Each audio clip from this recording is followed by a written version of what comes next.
Yingtao may just be the best Chinese restaurant in New York City right now. In fact, the establishment is currently the only Chinese restaurant in NYC with a Michelin Star. Yingtao serves an 8-course tasting menu for $165, and I just had to give it a try.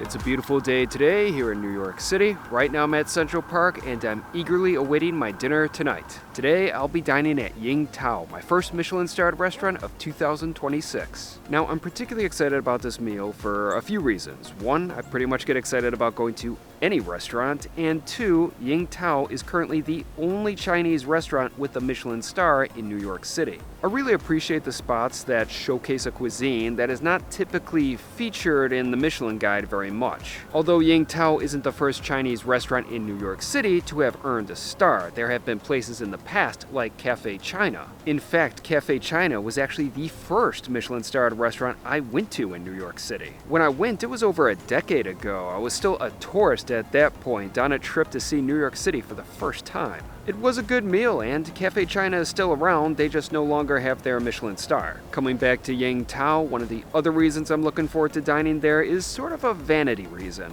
Last month, when I had that amazing meal at Danielle, that was my 100th Michelin-starred restaurant. Yingtao would be my 101st Michelin-starred restaurant, which means I can now officially say I've dined at over 100 Michelin-starred restaurants. Over is the key word, and it just sounds cooler than saying I've been to 100 Michelin-starred restaurants. Jeez, that just sounds so snobby, and I hate snobs. Anyways, Michelin stars or not, I am so excited about dining at Yingtao this evening, so with that being said, let's head to dinner.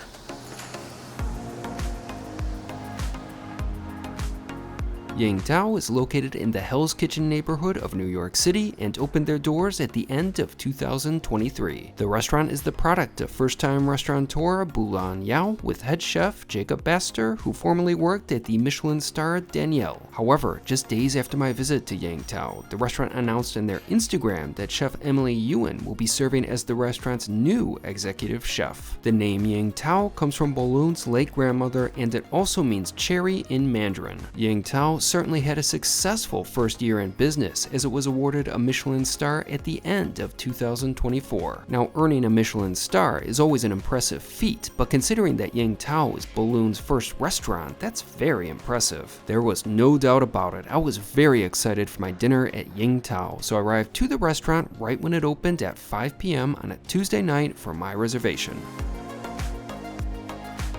After checking in, I was soon seated and was able to take in the space. Yingtao has a sleek, modern look to it that I liked. Up front is the bar, but I was seated in the back where there was a nice view of the restaurant's open kitchen. My table was interesting since it was a booth. Now, I did think that it was a little tight, but the restaurant kindly offered me a seat at the counter early in my meal. However, I didn't want to cause a fuss, and I was already getting used to my table when I was asked, so I stayed put.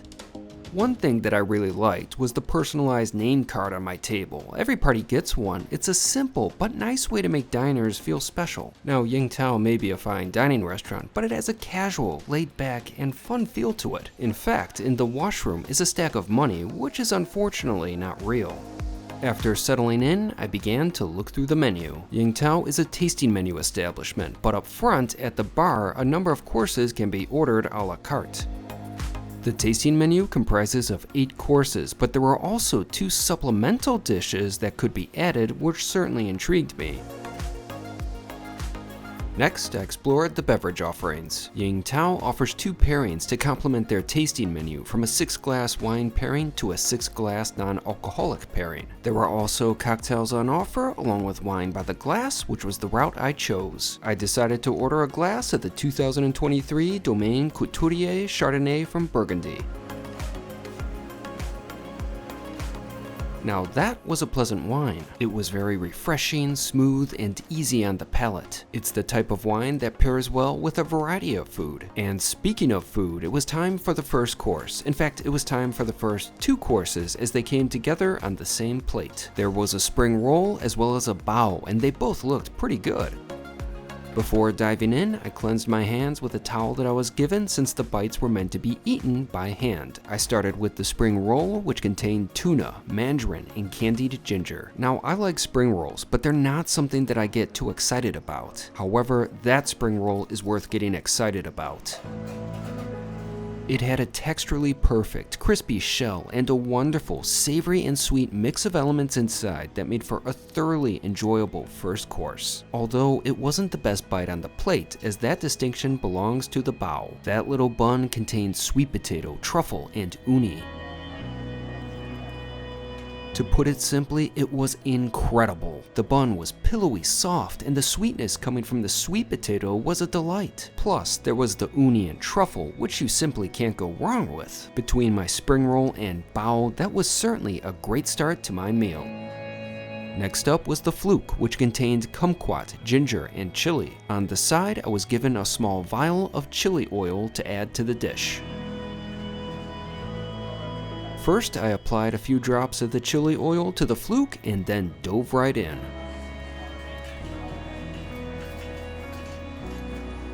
The fish was very tasty. In fact, I believe my server said it was aged for a couple of weeks to help achieve that flavor.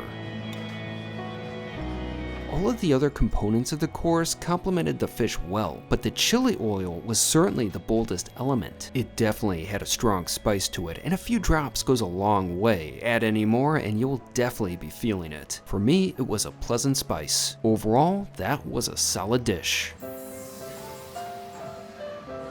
After the Fluke, I was presented with the supplement I ordered. It was the toast, which contained mushroom jam, aged duck, and smoked yolks. It was indeed an appetizing looking snack, which I couldn't wait to try.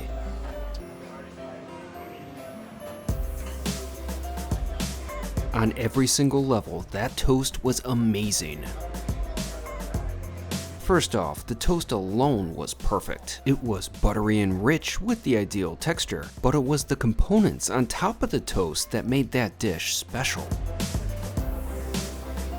The mushroom jam provided some pleasant umami flavors, and the smoked yolks and duck added an excellent savoriness to the creation. I particularly liked the duck. In fact, on the way to the dining room, the restaurant has a display of the duck and their various proteins as they age. I'm really glad that I decided to spend a little extra to get that supplement. I was also happy that both supplements were reasonably priced. For instance, when I was at the 3 Michelin Star Jungsik, I just couldn't justify spending an extra $75 on their sea urchin bibimbap. After finishing the toast, it was back to the natural progression of the tasting menu. I was then presented with the jiaozi, which contained korobuta, corn, and black truffle. The woman who gave it to me said that it was her favorite dish on the menu, and I was soon to realize why. Now, it proved a bit difficult to enjoy that dish in an elegant fashion. The dumplings within that soup were very large. But once those flavors hit my palate, I could care less about the world surrounding me, because in that moment, that dish was all that mattered. Simply put, it was spectacular. Everything about that course worked. I just loved the broth. It had layers of flavor to it, from the sweetness of the corn to the richness of the truffle. The dumplings were just so perfect too, from their texture to the tender meat within them. That course was an easy 10 out of 10. Without question, that was the best dish that I had that night. I was sad when I finished it, but thankfully I still had a good deal of the menu to go.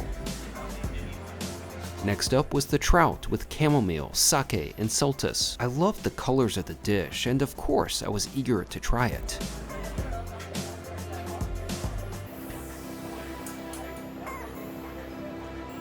Once again, Yingtao nailed it. First off, the trout was cooked perfectly. It was nice and flaky and had great flavor. I also found the seared top of the fish to not only be interesting, it added some pleasant flavor notes as well. Combined with the fresh and vibrant sauce and the burst of the roe, that plate ended up being nicely balanced and an utter enjoyment from my first bite to my last.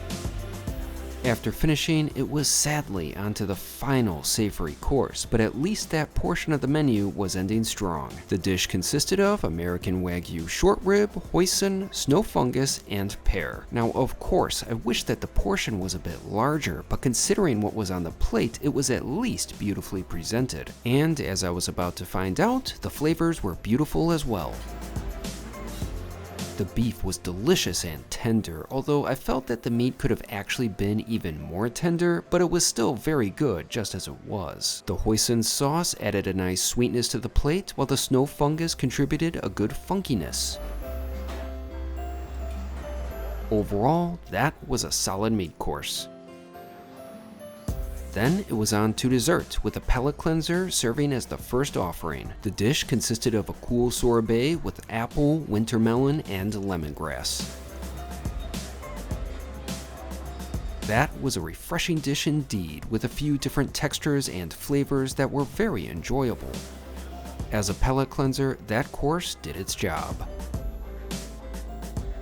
Sadly, it was on to the last dish, but at least it was a good one. It was the Yingtao with coconut, walnut, and lime. Presentation-wise, I really liked the look of the dish and the striking blue and white plate it was presented on. The course, however, wasn't all about aesthetics, as it really delivered on flavor.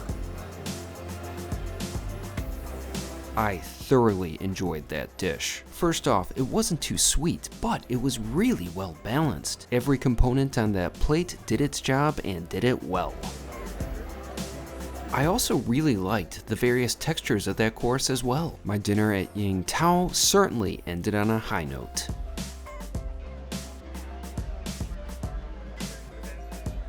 After finishing, it was time for the bill, which totaled to $219.93, but with my tip, I spent almost $261. Yeah, that $165 initial tasting menu price can really add up when you start to add a drink, supplement, tax, and tip. Nevertheless, I thoroughly enjoyed my meal at Yingtao. So I just finished my dinner at Yingtao and decided to go for a nice leisurely walk over here to Midtown. That was a great meal. I feel like my dinner stood out a little more in comparison to some of the other Michelin Star dinners that I've had in the past, and I think that's because it's a Chinese restaurant, and simply put, I haven't been to many Michelin Star Chinese restaurants. Now, a lot of those flavors, textures, and ingredients were familiar to me, but I don't often have them in such an elevated fine dining format. I really loved every single dish. I mean, I do have my favorites, but literally every single one was a joy to eat. That supplemental toast course, oh, that was heavenly. That was definitely worth getting. I do feel bad though that I didn't get the other supplemental course. It did sound really good and it was only $19, but it adds up. I'm at least glad I got the toast though, but that wasn't even my favorite dish. That one soup course, that was simply outstanding. It had so many vibrant flavors to it, and it was just so comforting and just perfectly executed. Not to mention, it was like the ideal dish for a cool winter day like today. Besides the food, I just liked the whole restaurant in general. It had excellent service, and I really appreciated those little name cards at the beginning of the meal. That was fun. Those are the kind of small details that really stick out and make you remember a restaurant. In fact, I actually took my card home with me. I hope that was allowed. To sum it up, I really enjoyed my dinner at Yingtao. I think it's definitely a restaurant that one should visit. Now, one isn't short of options regarding Michelin-starred restaurants in New York City, but the fact that Yingtao is the only Chinese Michelin-starred restaurant that's around right now, I definitely think that it should be prioritized. Anyways, I really enjoyed my meal tonight at Yingtao. It's definitely a place that I will be coming back to, and I'm really glad next week starts Restaurant Week here in New York City because I cannot be spending like that every week. In summation, Yingtao is a good spot, and I will certainly be back.